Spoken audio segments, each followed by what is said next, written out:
sê my Home Choice blankets as Francisa, die trotsgeboorde Pietblok, in my own insurance, gelei van voor en achter. Ek kom mossig pad toe, op die vatlijn, en die koepe, jou ganspits. Nou my Home Choice, ek sê sa, as die 16de Desember, by 7 Waar Wine Estate, in Kelsrivier, die tang gaan ruk, en die tang gaan mossig uitval. So maak seker jy kry jou kaartjie nou, en somme gou.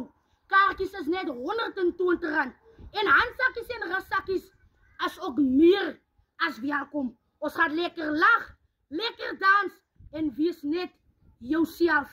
Ek Mega Baby, Miss Lou, Delilah, Salome, Robin Peterson, en vele meer gaan daar wees. So kom skat jou basket. Jy, ons gaan pad se kant toe kom, van hier sik as jy moeg is. Dis nou by Wes se show. Kom aan Wes jou eister. Ek is al die pad van die Karoo. Ek kom so my morsig pad toe, met 'n stukkie skrap. Hierdie afval moet pad se kant toe kom. En kyk hier, kom Witlyn toe. Daar's 'n gesegde wat sê as jy op die Witlyn is, as jy 100% op die pad. Maar as jy op die Geelyn is, as jy onpadvaardig. Maar ek weet julle is 100% op die Witlyn. Ek kan nie wag om julle daar te sien nie. Aan die koppe, jou ganspens.